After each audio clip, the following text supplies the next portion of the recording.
Hello friend, welcome back. We are in the grow room, but we are actually gonna head out and do a project with Josh in the front yard. I just made these elderberry cuttings. I'm propagating some elderberry trees and I had them in my kitchen, but I wanted to bring them out here so that all the things I'm trying to keep alive are in one spot. I have some updates I wanna share with you here, but we've got a project we need to get to in the front yard first.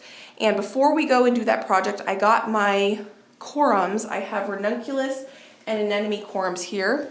I got these over the weekend at the Flower and Garden Festival. Josh and I had the opportunity to go up there as a family and get inspired at the Flower and Garden Festival. So I want to share with you that little trip. So I'm going to bring you back to the weekend and kind of share with you some highlights of the trip. But I want to get these planted after Josh and I finish our project in the front yard. So I need these ranunculus corms and the anemone corms soaking so they will be ready to go outside when I'm ready to plant them. The opportunity to go to this flower festival just came out of the blue. Kevin from Epic Gardening invited us up to this festival and we happened to have the weekend free, and so Josh and I seized the opportunity to go and see what the second largest flower and garden festival was all about. It is a 5-day garden festival and we went up for just one day. We got up really early Saturday morning and drove up to this festival. What I was the most excited about was meeting Kevin and his team and seeing what sort of perennial bulbs and flowers they had. I was just so excited to get inspired for 2024's garden and see what this festival was all about because I didn't know anything about it until a couple days before. We are in Seattle, Washington. We just drove from our hometown. We had the opportunity to come to the Northwest Garden and Flower Festival. This just came out of the blue, this opportunity over the week. Valentine's Day was last weekend. Our 9th anniversary is next week. So we thought we would take this opportunity to have a little trip together and hopefully see some really fun, good garden things and get inspired for this growing season. So we just need to cross the street and we are to our final destination. So we need to go get our tickets. Sounds fun. Awesome. They had 2 massive rooms where they had vendors and displays of all sorts of crazy, cool, fun things to look at. What I was the most interested in were the perennial flowers because that's something that I want to start building my perennial collection in my garden. And I will show you what I bought. I didn't end up buying any peonies, lilies, or liatris or dahlias, but I did have fun looking at all the varieties. Some of them I just snapped pictures and for future reference. But what I did get when I was there is ranunculus and anemones. This vendor had the absolute most stunning display I've ever seen. And these next 3 pictures I'm going to show you are the 3 varieties of anemones I got. This white and black anemone is classic and I'm excited to grow it. And then this orange clementine ranunculus and this soft pink ranunculus are the ones that I purchased when we were at this festival that we're going to be planting a little bit later. They had tons of crazy unique indoor plants, something I'm super interested in. I have 3 indoor plants that I am keeping alive and I'm having fun doing that. And this festival really had something for everybody, whether you're interested in flower gardening, vegetable gardening, any sort of horticulture. They had tons of information on native plants, which is something I really haven't dove into at all. And we went to a speaker who was speaking about, the benefits of native plants for pollinators and ecosystems. And that was really fascinating. They did have tons and tons of speakers throughout the entire 5-day festival. And we were able to go to 2 and learn quite a bit.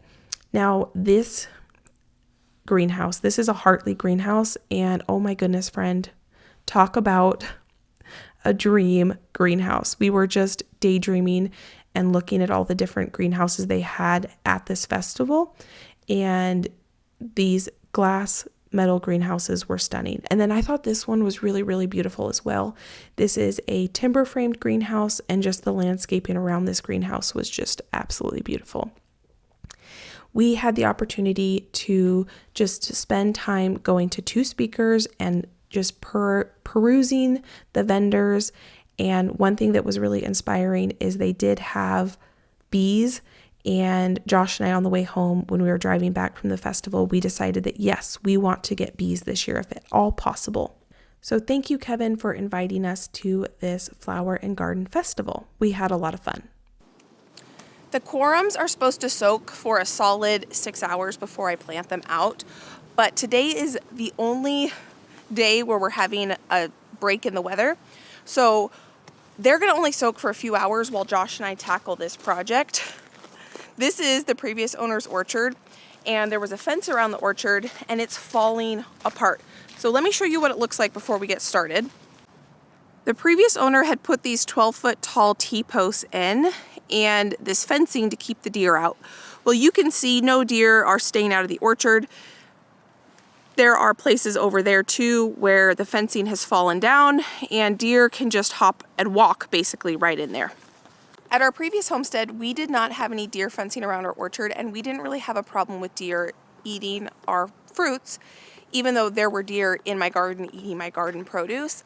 And I have seen deer in here, but this was so abundant that we are okay not having a fence around it for now, because we got enough fruit for Josh and I's needs, and we had plenty of fruit to share with tons of friends and family. And so it's just kind of falling apart. So instead of trying to patch it back up, we're just going to go ahead and take it down for now. And then if we find the need that we need to put another fence back up, we will do that in the future. But for now, we're just going to clean this up. And the reason we're doing this today is because we're getting the break in weather now. And so we're going to do this project. I can plant my corums, and then it can rain on my corums. So if they don't soak for 8 hours, that's going to be okay. So we went and got a T-post puller because we weren't sure how far these were in the ground, but it looks like that one is just coming right out. That wasn't too bad at all. This one was falling over already. So. That's probably why it wasn't keeping. Probably a deer ran into it or something. A deer ran into it, he said. So we're gonna first probably remove all the T-posts, and then I will get the fencing up. Have you ever heard that saying that it's like, I don't know exactly how it goes, but it's something along the lines of, I don't know why I waited 6 months to do that task that took me 5 minutes. That's kind of how I felt when it came to this project. Now, this project did not take us 5 minutes. It probably took us a solid hour and a half, maybe 2 hours to get this done. But I was really glad that we were able to take the day today and get it done. We kind of needed to wait for a break in the weather to get this done, and it was actually a lot easier than we thought it was going to be. For some reason, we anticipated it was going to be more challenging.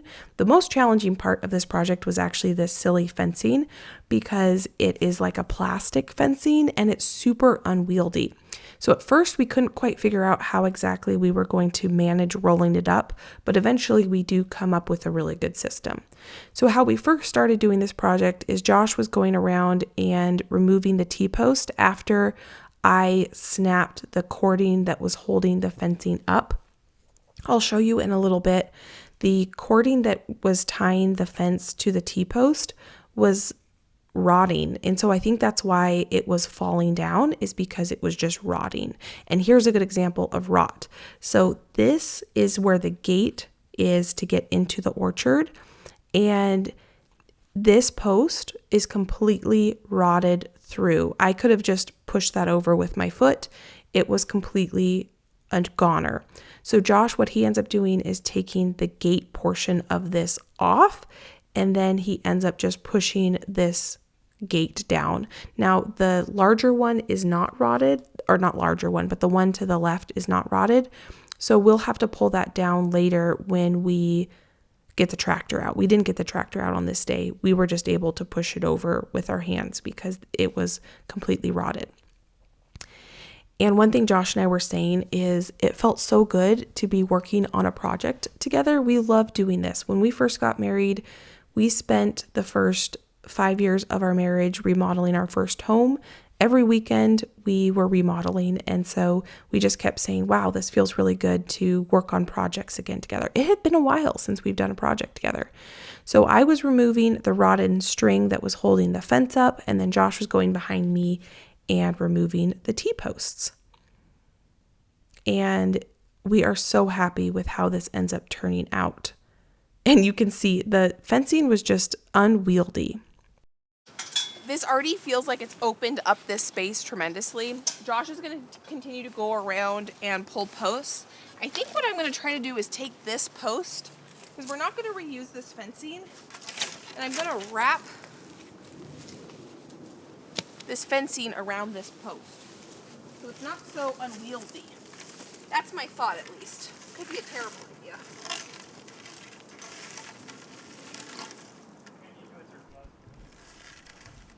While Josh and I were out here, we were talking about our plans that we want to work on this summer. We want to get that bonus area worked on.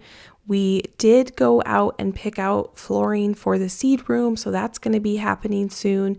And we're ready to start seeing some progress on some projects that we want to tackle this spring and summer. And so it felt really good just to have these kind of 2 hours to be out here in the sunshine talking. We knew that the rain was coming, and so we kind of had this like little pocket of time where we were able to get out here and get this project done.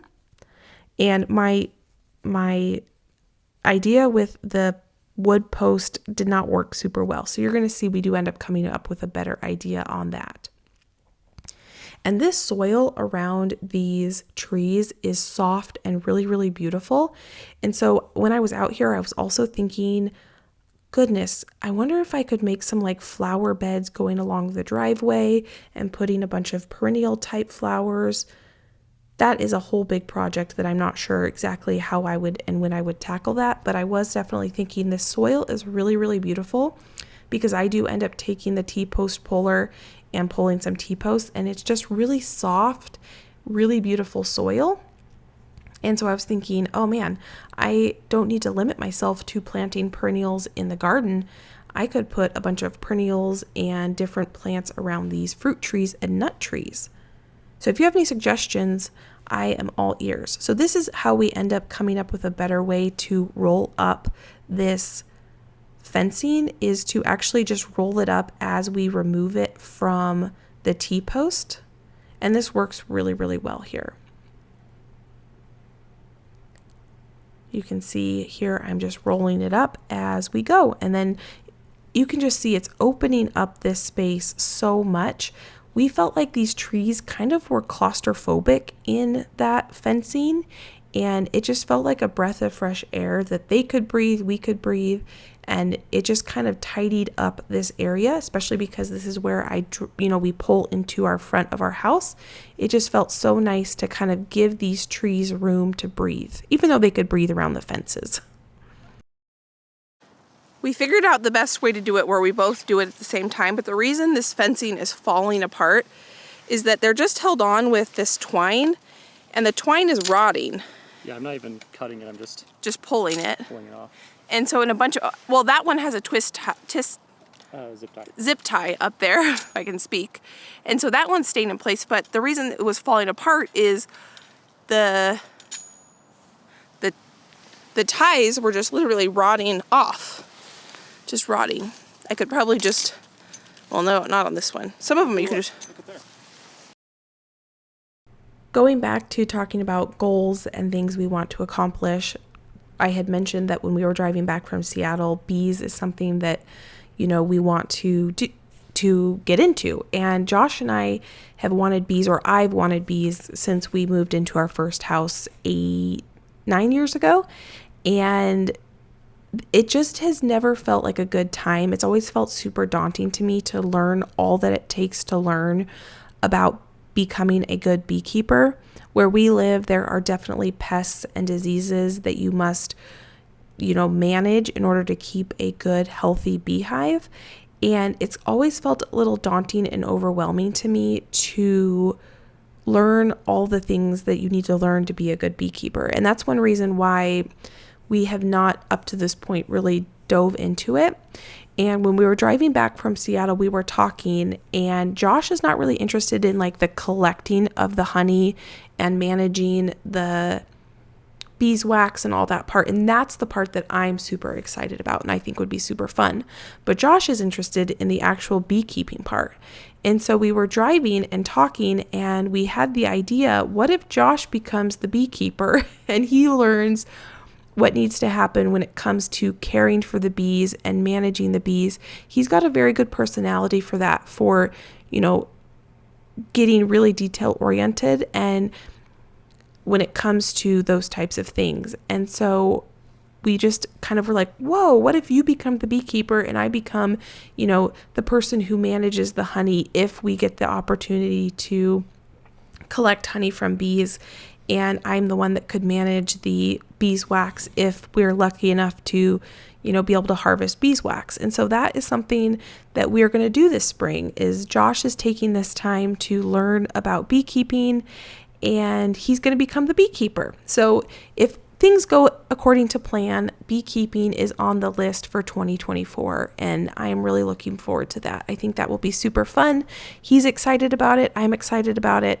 And that's the cool thing about when you have two people that have different strengths is, we don't have to do it all. And he's wanting to get into the beekeeping part, which is something that always felt super intimidating to me. And it's a reason why up to this point, we have not gotten bees, because when we get them, I do want to make sure that, we do all the things to keep them healthy.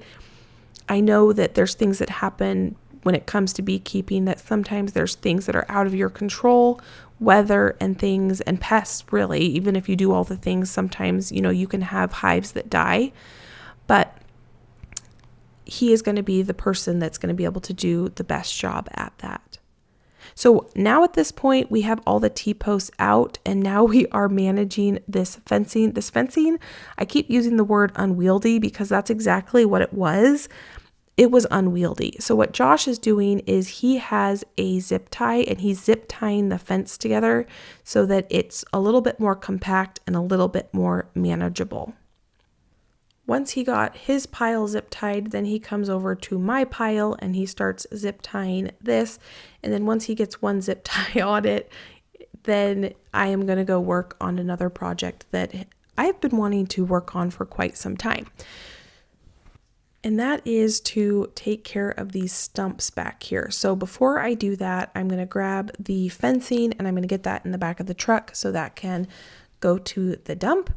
And then I'm going to focus on tearing apart these stumps. These stumps have been here since we moved in. They've probably, I don't know, that these are very, very, very, very rotten stumps. And so they've probably been here for a long time, and I just took my foot and kind of pushed them over, and then I found this recycle bucket that was out here that needs to be put away, and I just took the rotted wood and I'm going to go put this in.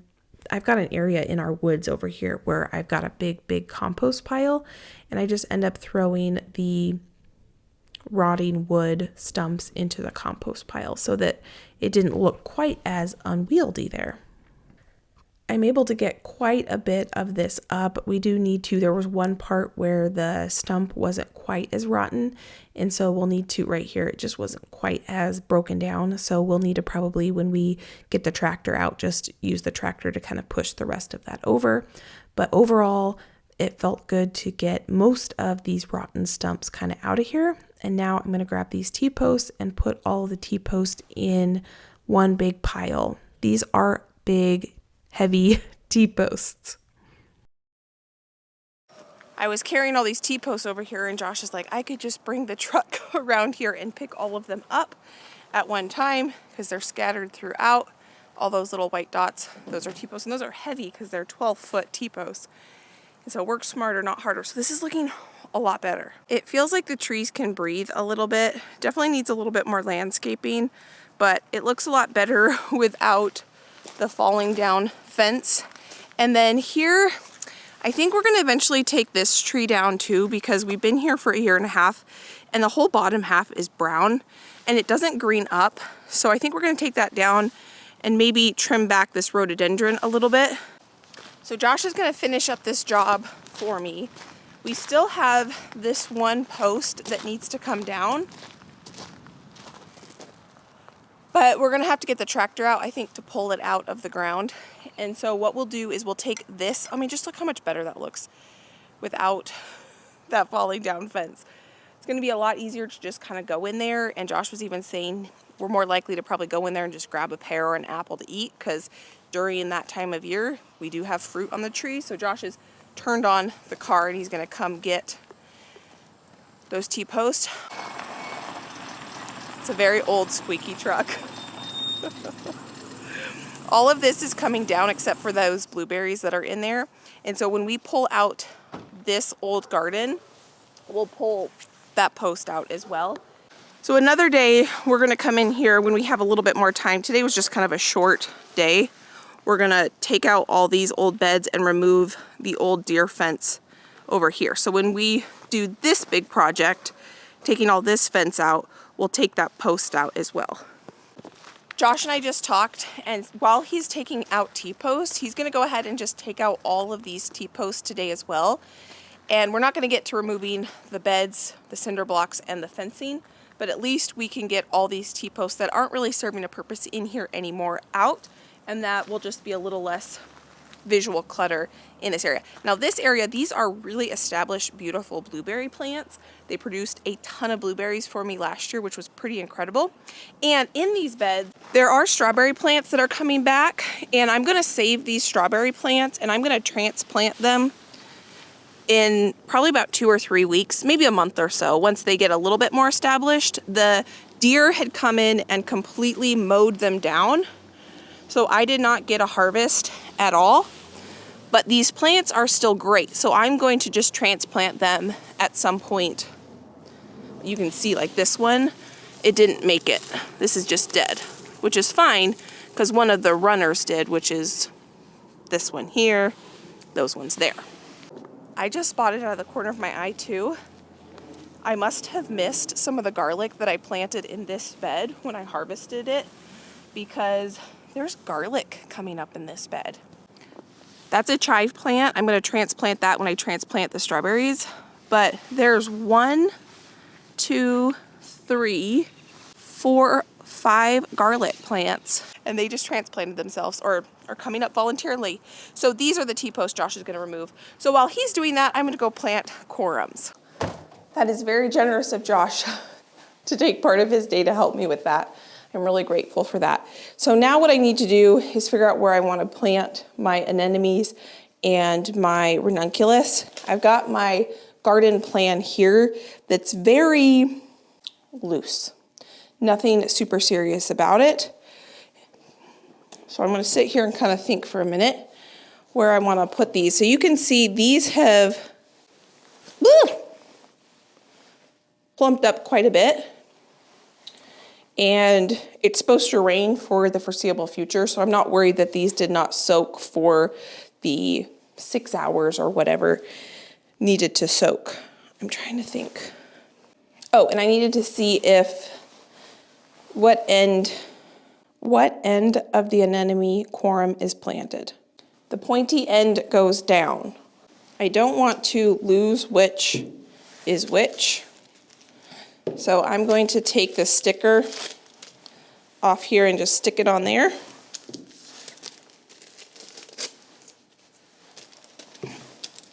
I'm going to have 2 pepper beds at the very end of the garden. So I think what I'm going to do is just along this bottom edge here, I'm going to go ahead and get these corms planted on the last row of the garden, 1 in and the 4th one in if you're coming down from the garden this way. So I'm going to put them right in here. And I don't have a pencil in here, but I'll mark those when I get back. And now we're going to go plant these out in the garden.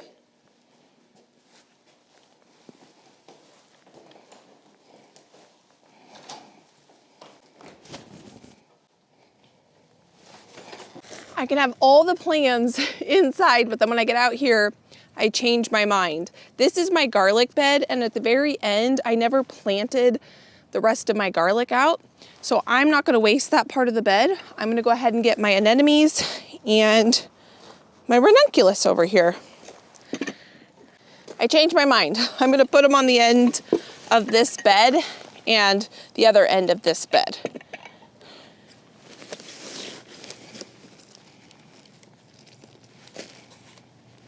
I was out here a week ago.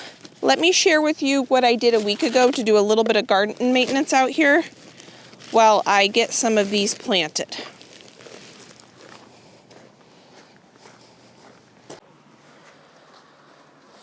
This is the eucalyptus, and well, actually feels kind of good. Maybe it's not dead. I don't know. It feels alive. I mean, I'm cutting it, so maybe I'm just killed it. I don't know. Maybe it is dead. It looks dead to me. So I'm gonna cut it back, see what happens. Maybe it'll come back. I don't know.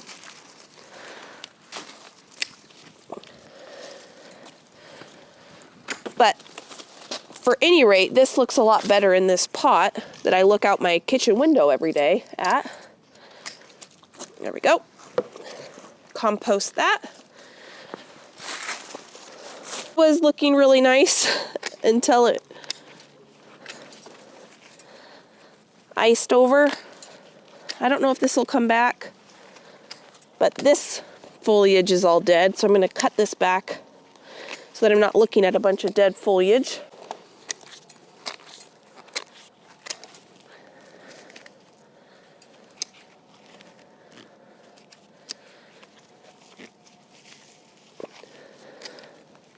This right here is my green. Oh, there's some life to it. This is the green twist echinacea.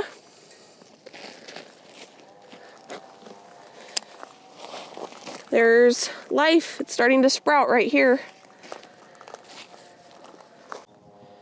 Right there, it's starting to come back. This was broccoli, and in that freeze it died. This was cilantro. In the freeze it died. You can see I did not cover this because we had cilantro growing here. Weeds are starting to take over. This was cauliflower. You can see it died, and there's weeds in here. So I'm actually going to take a second and weed all that because I don't want those taking hold.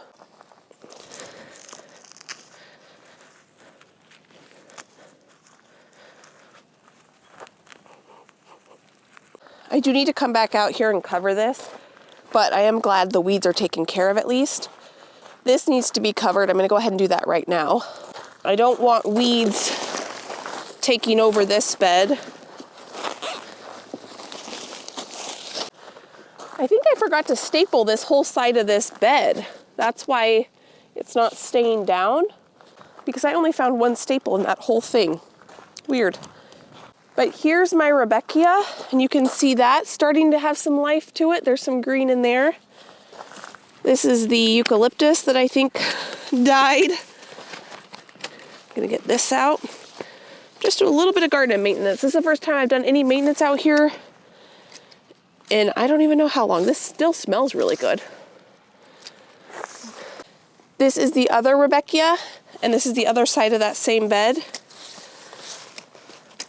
And this is coming back to life. I'm gonna cut this back a little bit more.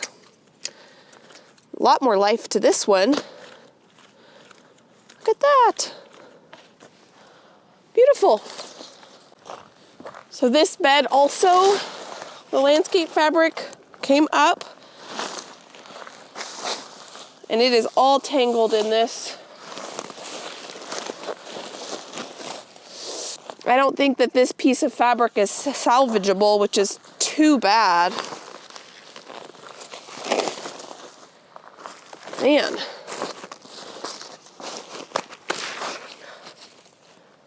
Where did all the stakes go?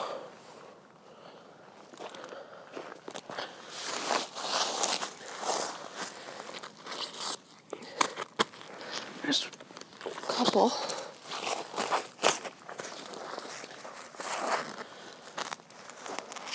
It's starting to rain, but out of the 19 beds that I covered with landscape fabric, 3 of them, the fabric tore up, and I don't think it's totally salvageable. Probably part of it is. And so I just need to think moving forward, is that something that I want to do? I think so, because overall it's done really well keeping the weeds down and keeping the soil and beds protected. I just need to be better about making sure I stake it in really well. Now these kale plants did not make it through the freeze, so I'm gonna go ahead and cut these down now. And I'm definitely gonna put gloves on because they are slimy and stinky. I might have to grab bigger clippers actually. But I have to say, it is doing my heart so much good being out here. Yeah. Oh, I got it. Oh yeah, they kind of smell stinky. Ooh. They were so beautiful until we had a week of ice, and I wanted to come down here and take pictures of them, but I was scared I wouldn't be able to get back up to the house because obviously this garden is on a slope, and I was worried that if I was able to get down here safely, I wouldn't be able to get back up.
This right here is where I had some eucalyptus planted. I'm gonna pull back this landscape fabric.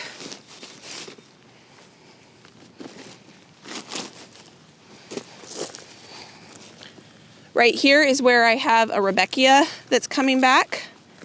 This is the Pastello ranunculus.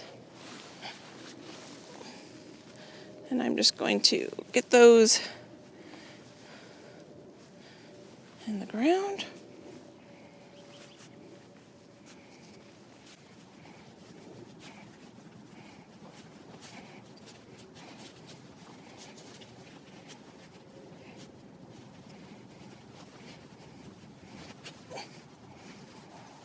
I'm just going to put this right here.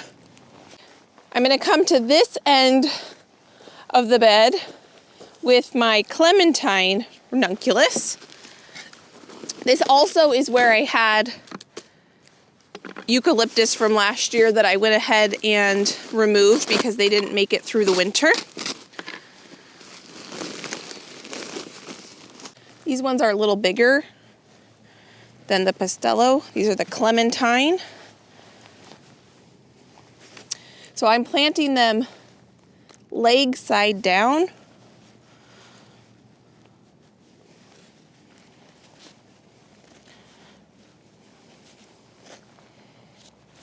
I'm not being very precise. I'm just about every 4 to 6 inches apart.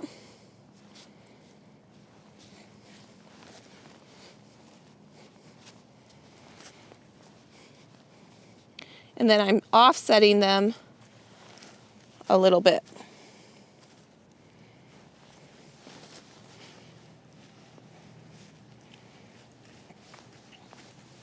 Or staggering them. There we go. After much contemplation, this is where I'm going to put my anemones along the back edge of this bed, because this is going to be peppers in here. So I'm going to do it right up against the edge. This bed lost the landscape fabric in a storm we had. So I do need to come and put more on. But I think what I'm going to do is an every other staggered pattern. Starting in the middle of the bed, which looks like about right here. So I'm going to take one of those, stick that there, and then one of these. Okay, I'm going to put this here.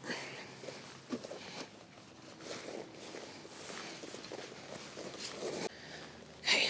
Now one of these.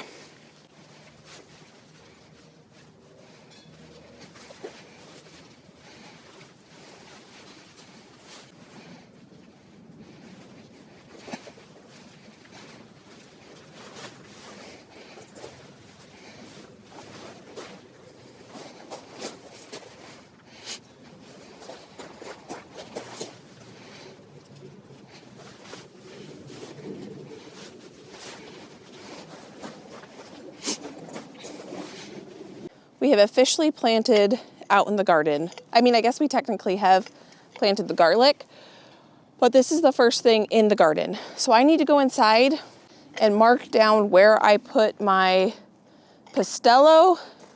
I could be pronouncing that incorrectly. And my clementine, and then my 3 that I interplanted just randomly. You can see here, this landscape fabric took a beating throughout the winter. Whew. But the areas where it didn't, I'm super happy with it. It really kept the garden nice and tidy, kept the weeds out of the garden, which is great. So Josh, were you able to get those T-posts out? Yep, they're all out. Oh, he got them all out. So let's go take a look. I'm sure it looks a lot better.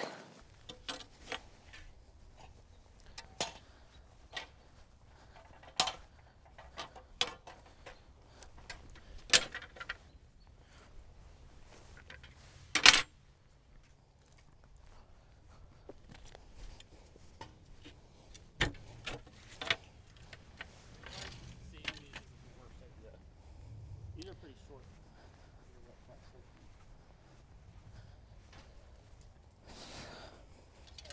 While we're cleaning in here, there's just a bunch of random fencing that is small and short, and I'm not sure what we would do with it. So we're gonna go ahead and put this for the dump run too.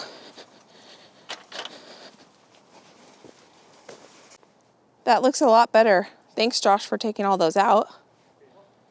So we have all these T-posts, and I'm gonna repurpose some of those to build a few new trellises, but I don't know exactly how many, and this is not gonna be their final resting place, but it's just nice to not have them just sticking out of this garden bed.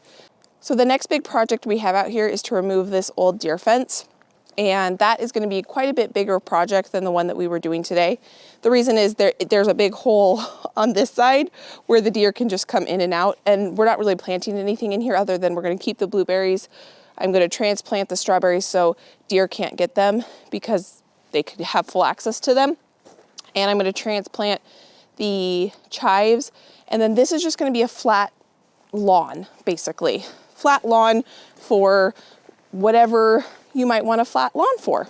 But I'm really happy with how this is looking over here. Josh got all of the T-posts up and the fencing, and we gotta figure out what we're gonna do with these 2 bushes here.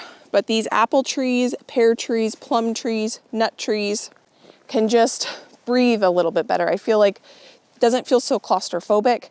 I do need to scrub down our propane tank. It's messy, and I can see that from the house. So I think actually what we could do is maybe build a little, just like a little wooden box to go, maybe like 2 sides, open from the back side, just so that we're not staring at the propane tank. But it is a necessity where we live. So yeah, thank you, friend, for being here. It was kind of random. We went up to Seattle. We got the things planted that I got at Seattle. We got this random project done that's been on my list since we moved in because the fence has been falling apart since we moved in. So it's just great. Josh and I kept saying when we were working out here together, we're like, this feels so fun. It feels fun to be outside, moving our bodies, being in fresh air. It didn't rain today, which was fantastic. I mean, it rained this morning. It's gonna rain for the next foreseeable future. So we got those corms in the ground, some cool weather crops. I'm gonna be starting my peppers soon. I have a crock pot meal, so I don't have to even think about dinner. Dinner is done. We're having basically peanut curry.